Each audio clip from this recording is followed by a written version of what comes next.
Are you ready to go?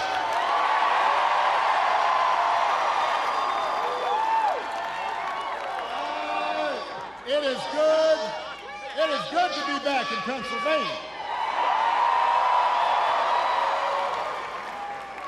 It is good to be back in Pittsburgh.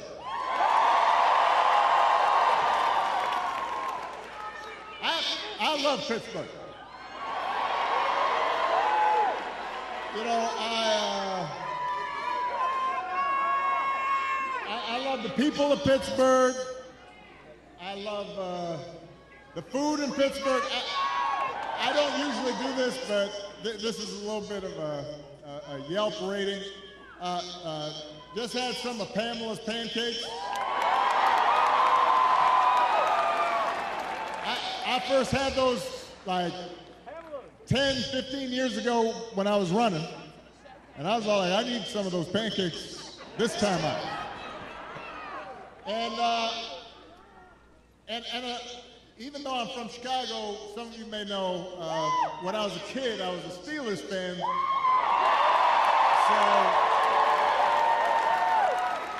And watching the Steelers this season, it seems I'm not the only guy from Chicago who likes being in Pittsburgh.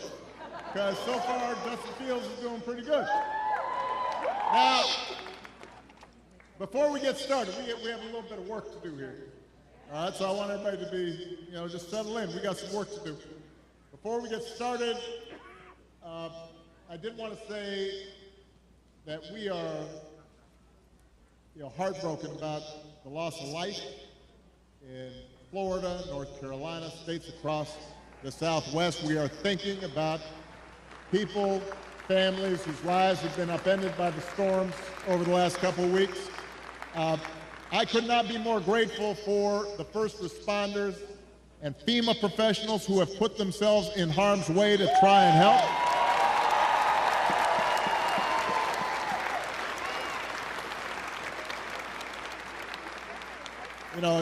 It's times like this when you realize having honest, competent leadership in government really matters. It makes a difference. And today I'm asking you to vote for some of those leaders, including some folks we need working with your outstanding governor, who you just heard from, Governor Josh Shapiro. We need them in Harrisburg. So we need you to vote for your next Auditor General, Malcolm Kenyatta. Your next Attorney General, Eugene DePasquale. Your next State Treasurer, Eric McClellan. And my buddy, your outstanding United States Senator Bob Casey.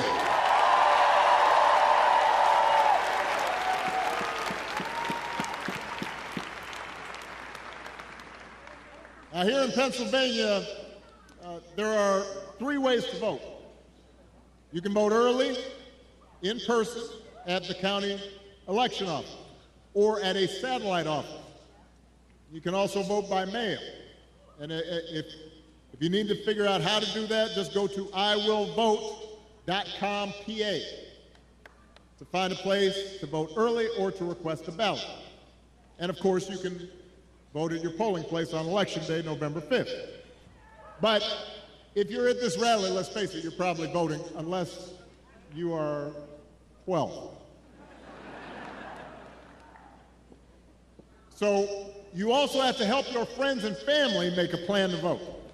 And even if you're 12, you can do that. Talk to your mom and dad and aunts and uncles, because together we have a chance to choose a new generation of leadership in this country and start building a better and stronger and fairer and more hopeful America. Now, you've already heard tonight, this election is going to be tight. Because there are a lot of Americans who are still struggling out there.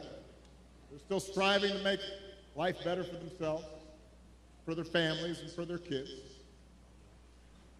And let's face it, as a country, we've been through a lot these last few years. We had a historic pandemic wreaking havoc on communities and businesses.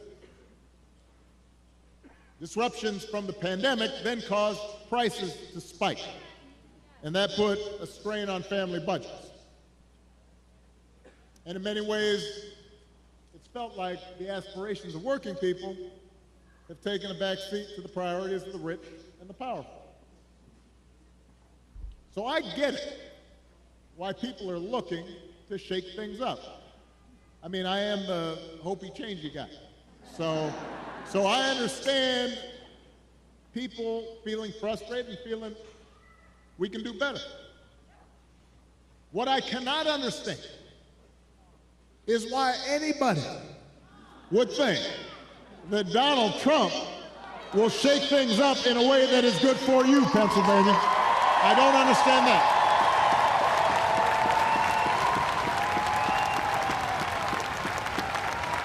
Because there is absolutely no evidence that this man thinks about anybody but himself. I've said it before. Donald Trump is a 78-year-old billionaire who has not stopped whining about his problems since he rode down his golden escalator 9 years ago. You've got the tweets in all caps, the ranting and the raving about crazy conspiracy theories. You got the 2-hour speeches, word salad, just, it's like Fidel Castro, just on and on. Constant attempts to sell you stuff. Who does that? Selling you gold sneakers and a $100,000 watch and most recently a Trump Bible. He wants you to buy the Word of God, Donald Trump edition. Got his name right there next to Matthew and Luke. I mean, you could not make this stuff up. If you saw it on Saturday Night Live, you'd say, well, no, that's going too far. No, he's doing that.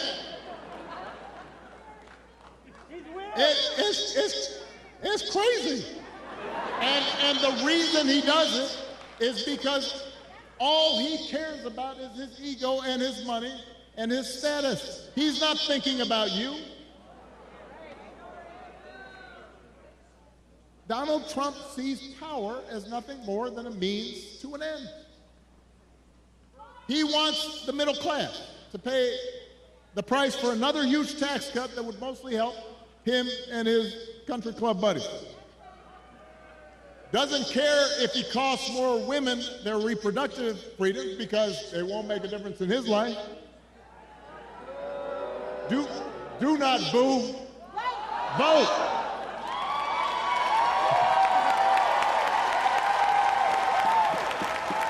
They can't hear your boos, but they can hear your votes.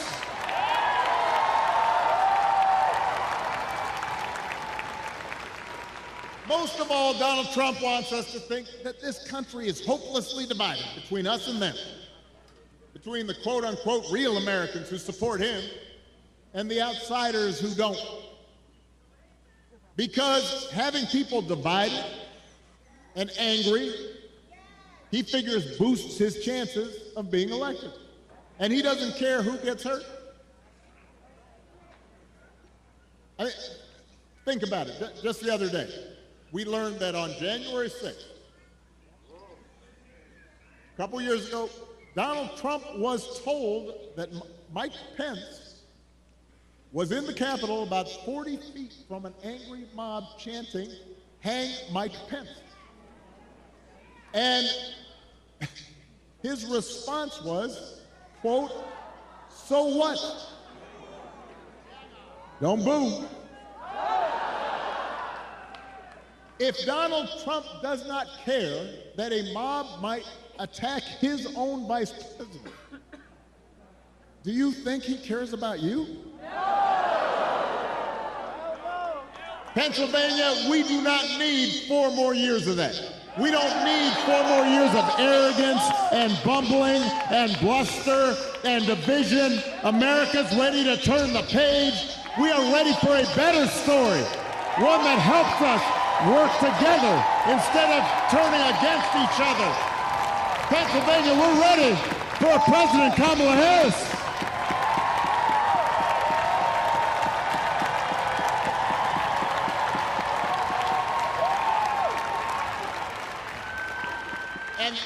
And the good news is Kamala Harris is ready to do the job.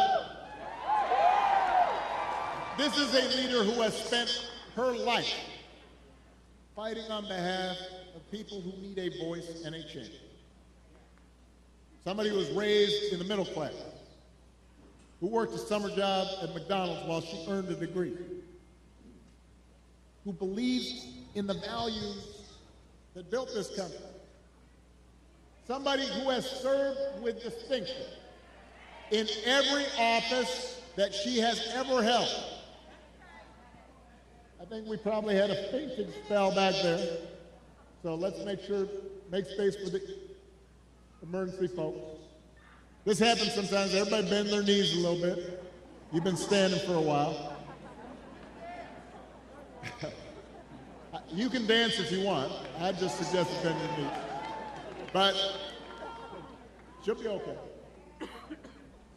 Kamala is as prepared for the job as any nominee for president has ever been. That's who Kamala is.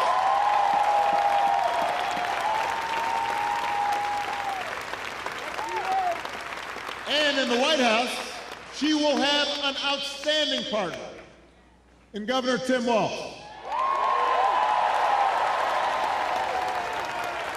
Tim is a veteran, he is a teacher, he's a coach, he's a hunter. He's been a great governor working with Democrats and Republicans to get stuff done. He can also take a vintage truck apart and put it back together again. You think Donald Trump can do that? For that matter, do you think Donald Trump has ever changed a tire in his life? I'm just trying to picture.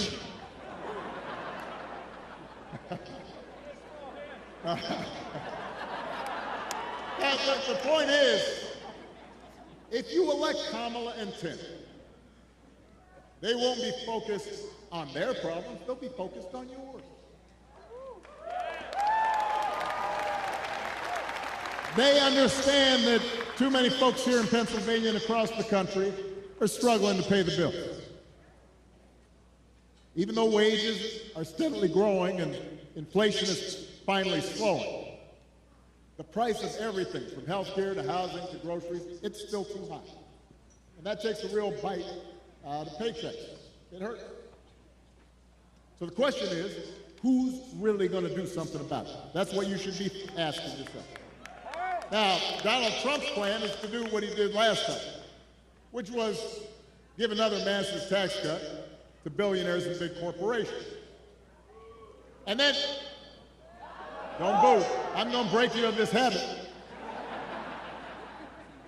And the reason some people think, wow, I don't know, I remember that economy when he first came in being pretty good. Yeah, it was pretty good, because it was my economy.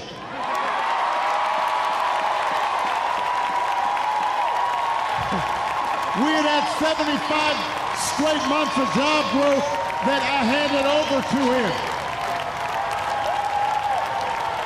It wasn't something he did.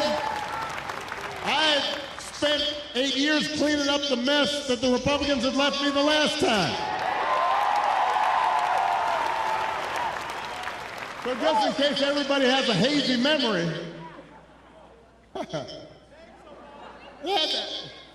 he didn't do nothing except those big tax cuts.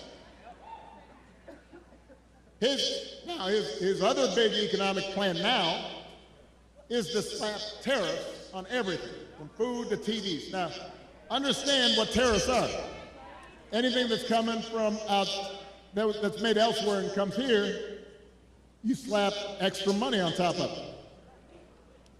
And if other countries are cheating in some cases, it makes sense because you want to have a fair playing field. But what he's proposing is basically a Trump sales tax that could cost the average family almost $4,000 a year. So if you're concerned about higher prices, that is not the way to get lower prices. That's going to come out of your pocket. You think prices are high now? Donald Trump's message basically is, you ain't seen nothing yet. All right, so that's as far as you can tell, that's his point, right? Because it's not written down anywhere. When it comes to health care, you heard it in the debate. Donald Trump's got one answer. Ending the Affordable Care Act that 45 million people rely on. The other day, his running mate, J.D. Vance, had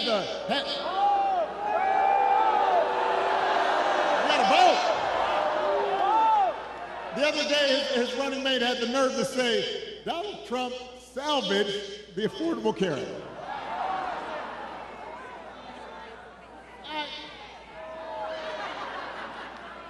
I mean, Donald Trump spent his entire presidency trying to tear it down. And by the way, he couldn't even do that right. And now, 8 years after he was elected, when he was asked about what he was going to do, he says he's got concepts of a plan for how he'd replace it. Now, I want you all to think about this for a second. Let's say your boss gives you an assignment, a project. He says, I need this on Friday. And Friday comes around and he says, so, did you finish that project I asked for? And you say, well, I actually haven't started, but I have a concept of a plan. Or you could try it at home. Honey, did you do the dishes? I have a concept of a plan to do the dishes. How's that going to go over? If it wouldn't work for you, why in the heck should it work for the President of the United States?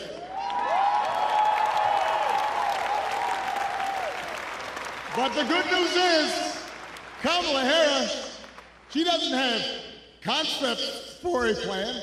She has an actual plan to make your life better.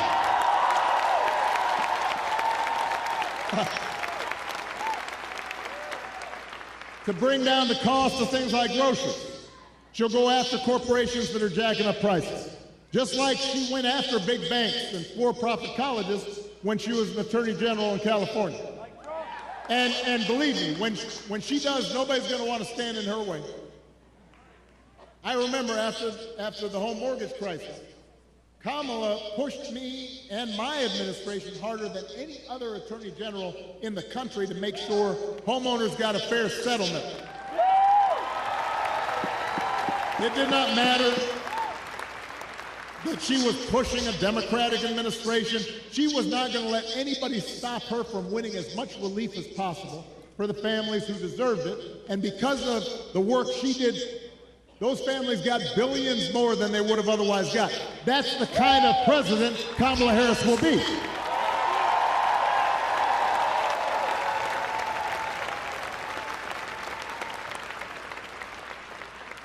To lower housing costs, Kamala will cut red tape and work with governors like Josh Shapiro, as well as the private sector, to build 3 million new homes.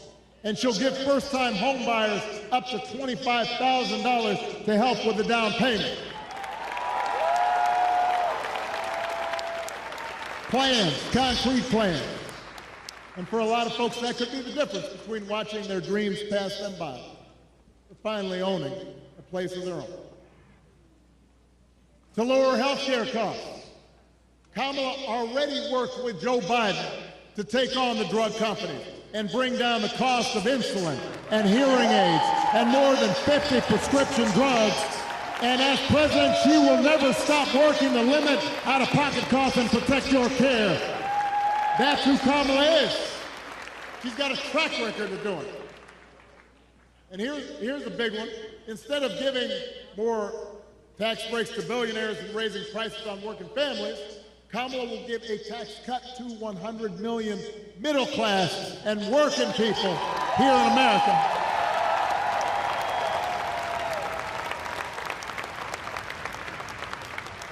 So, if you're a new parent, you could qualify for a $6,000 tax credit during the first year of your child's life.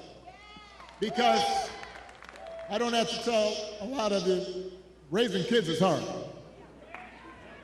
And she wants to make it easier to afford stuff like a crib or a car seat or diapers.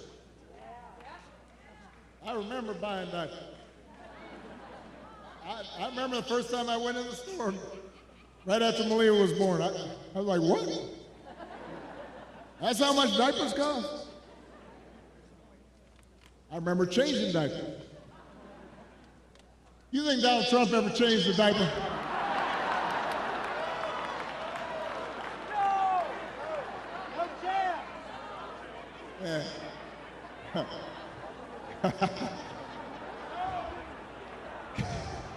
I almost said that, but I decided I shouldn't say it.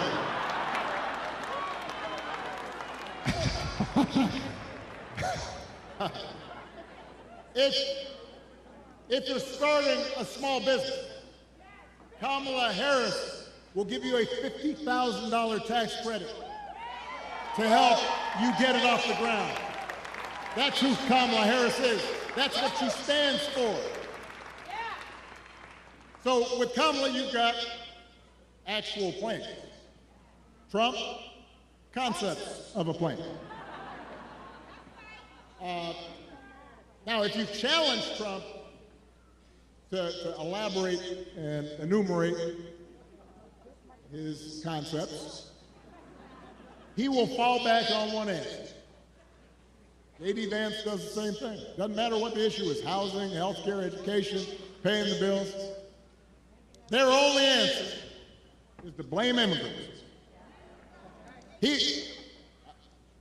They want you to believe that if you let Donald Trump round up whoever he wants, by the way, and ship them out, all your problems will be solved. Now, we've got real issues at the border. We are a nation of laws and a nation of immigrants. We have to make sure it's fair. There are communities at the border that can be overrun. We've got to actually solve a problem. But when I hear Donald Trump talking, I've got one question. As I recall, Donald Trump was president for 4 years. And if rounding up and deporting millions of desperate people and building the beautiful wall, and didn't matter whether some of those folks you rounded up were women and children, if that's the answer to everything, well, why didn't you solve the problem? Why were the number of immigrants basically the same when you left office as when you took office? I'll tell you why. Because he didn't have a real plan. He had talking points. He had concepts of a plan. And the plan was mean and ugly. And it was designed to enhance his politics and make people angry, not to solve the problem. You know what would actually help bring order to the border and fix our immigration system?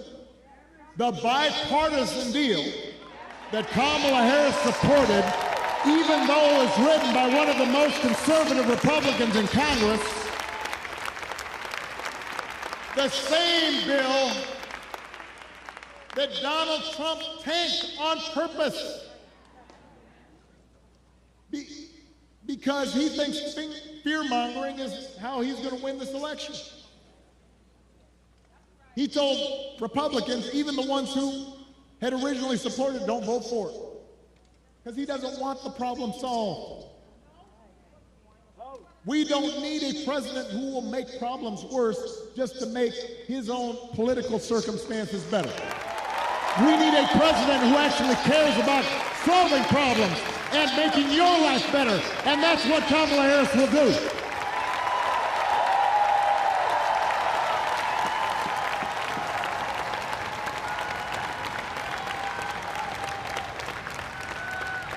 And to help her do it, she will need a Senate full of serious public servants like Bob Casey.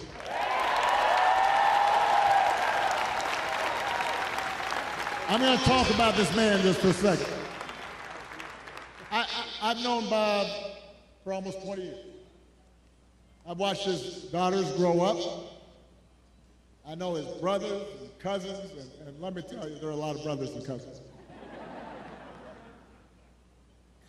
And I can tell you that no one is more humble and more honest and more rooted in his community and has more integrity than Bob Casey.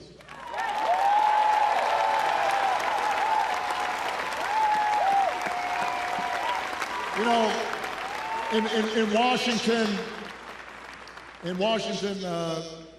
folks make a distinction between work horses and show horses.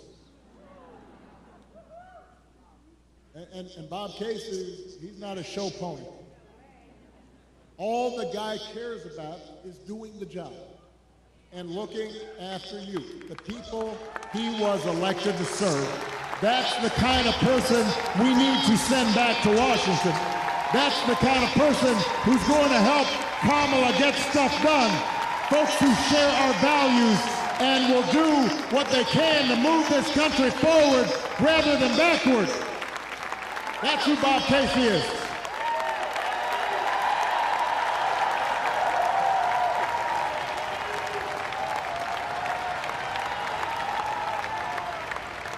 Now, one of those values is freedom. And during election time, there are a lot of flags and there's a lot of talk about freedom. So let me talk about that just for a second. Because I don't think we've ever had an election with candidates who understand freedom more differently. For Donald Trump and his cronies, freedom means that the powerful can do whatever they please. Fire workers for trying to organize a union. Dodge paying their fair share of taxes. Try to draw out your votes when they lose an election. Control what women can and can't do with their bodies. In other words, for Trump, freedom is getting away with stuff.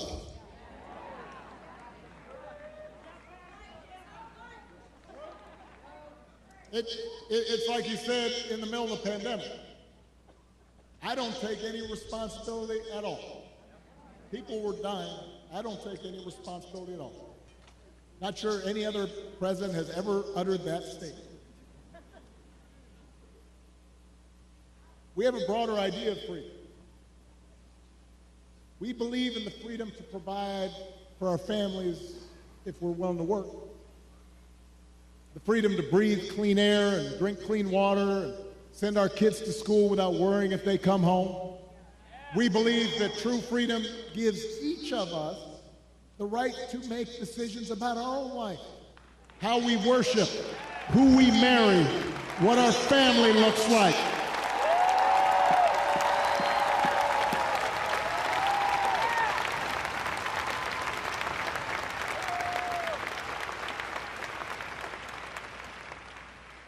And real freedom also means that we're going to disagree on how each of us should live our lives. And we have to respect other people's views on these issues. You know, I've always said there are good people of conscience on both sides of the abortion divide. I respect anyone whose faith tells them that it isn't something they support. But if we believe in freedom, then we should at least agree that such a deeply personal decision should be made by the woman whose body is involved and not by politicians.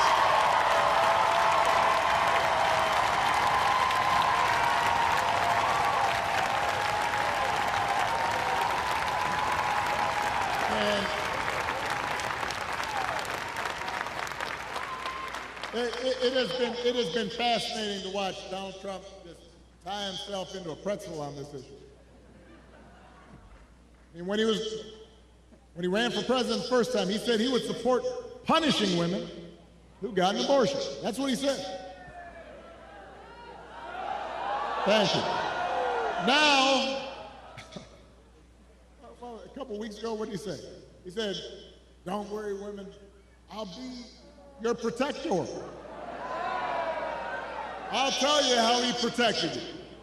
He handpicked 3 of the Supreme Court justices who overturned Roe versus Wade. Went out there and bragged about it. And now there are Trump abortion bans in 20 states, many of them with no exception for rape or incest. And when he's asked about it, he says, well, everybody wanted it this way. Really?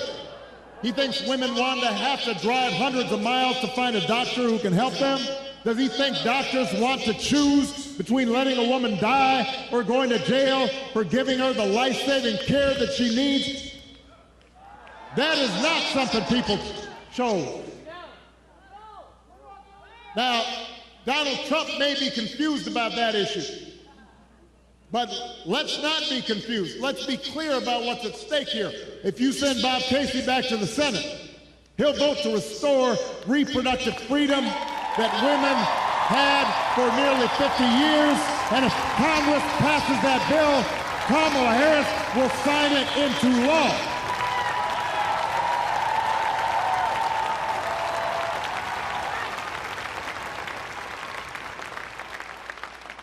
Because they understand that freedom is about being able to make the right choice for ourselves and our families. It's about recognizing that other people have the freedom to make their own choices, even if they're different from ours. And it's an example of how,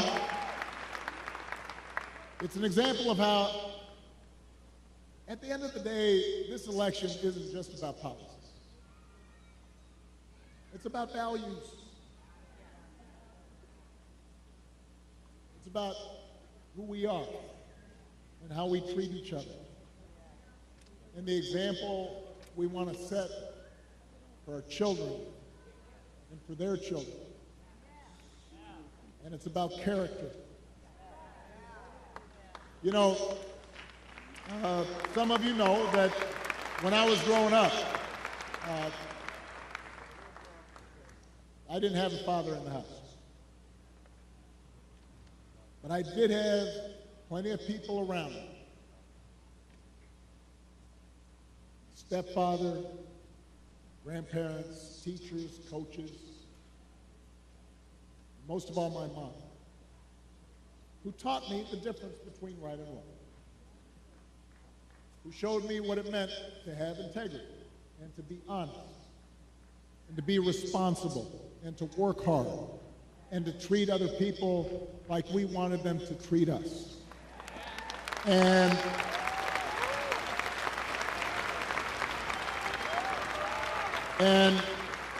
I had a bunch of role models out there who helped raise me to become a man, and I made mistakes, and sometimes I didn't live up to those values that had been taught the way I should have, and I was checked and I was corrected, and I internalized those values, and I tried to live up to them. And I suspect most of you grew up the same way. And you know, that process of trying to live out your best self, trying to live out your values, that doesn't stop after the age of 20 or 21. it keeps going. And as I got older, I continued to benefit from friends like Bob Casey and Josh Shapiro and others who would reinforce those values and who I didn't want to disappoint. And obviously, my wife. And my daughters, you know, who I want to make sure, Malia and Sasha are watching. I want to make sure that I don't disappoint them and that I'm passing on these values to them. You know, and here in Pittsburgh, I'm thinking about another example. Somebody who was a dear friend of mine and who's passed away now, Dan Room, who, you know, here was a guy who won 6 Super Bowls, 8 AFC championships, had enormous wealth and power. But I remember walking around, I guess it was Heinz Field by that time. I'm old enough to remember Three Rivers Stadium.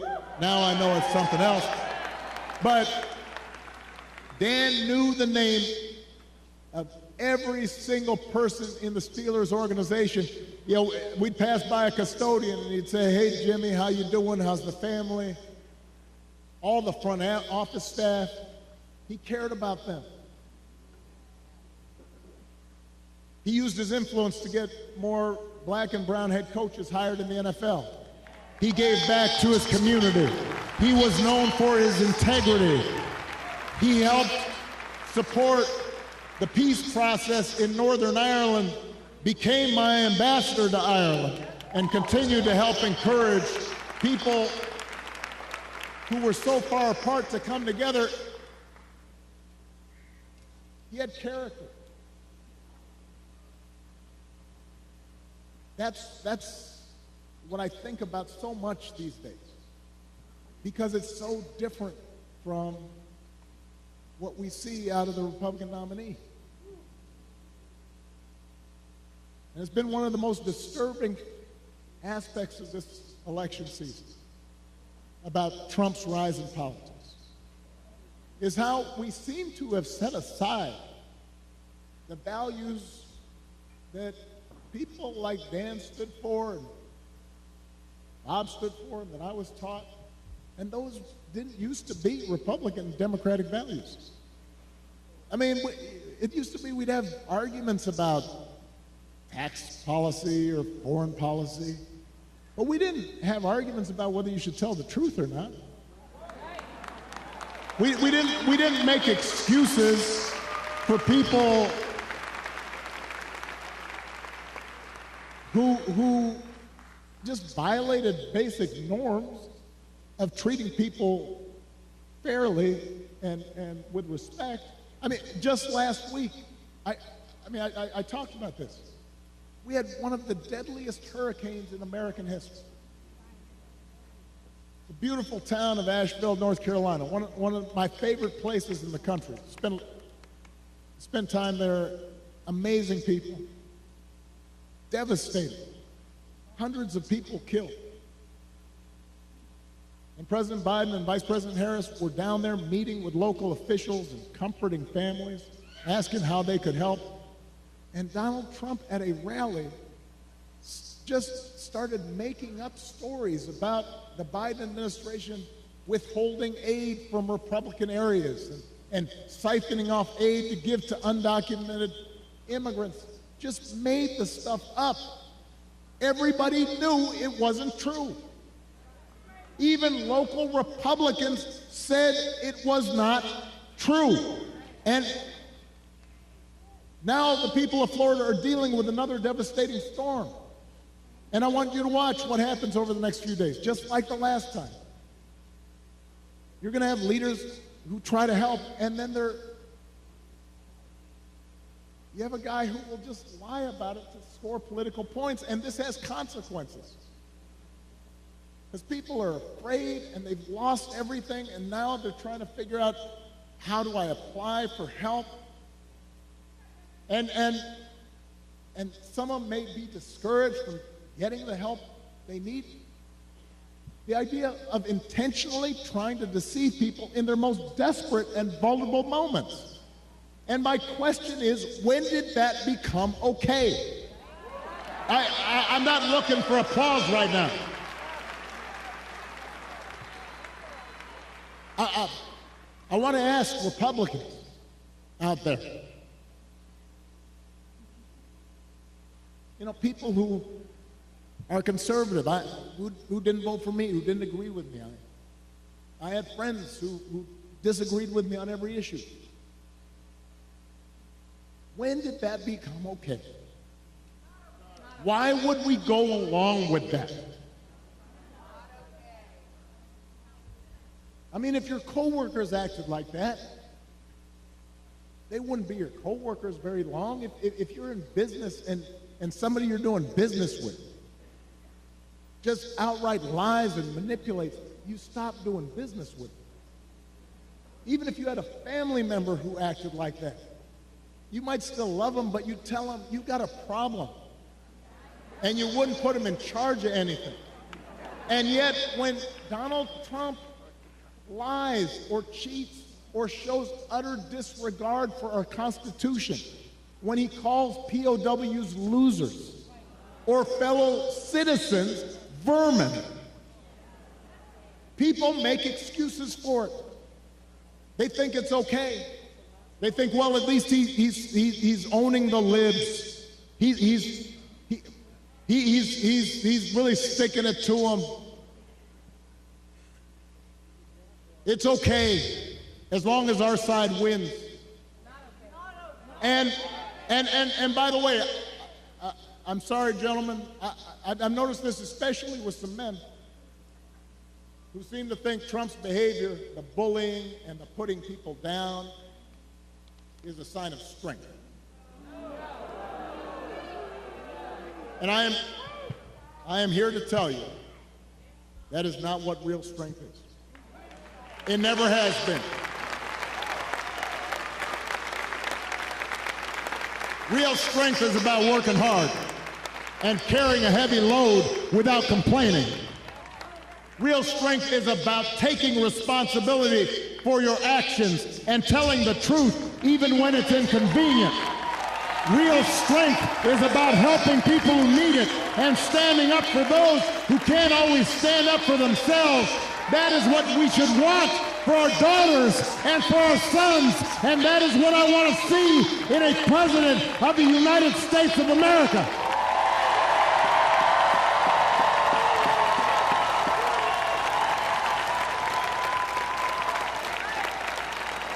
And the good news is that you have candidates to vote for in this election that demonstrate that kind of character, who know what real strength looks like, who will set a good example and do the right thing and lead this country better than they found it. So, Pennsylvania, that is the choice in this election. It's not just about policies that are on the ballot. It is about values, and it is about character. So whether this election is making you feel excited or scared or hopeful or frustrated or anything in between, do not just sit back and hope for the best. Get off your couch and vote. Put down your phone and vote. Grab your friends and family and vote. Vote for Kamala Harris as the next president of the United States. Vote for Tim Walz as the next vice president of the United States. Vote for Bob Casey and this whole incredible Pennsylvania Democratic ticket. Help your friends and family members and neighbors and co-workers do the same.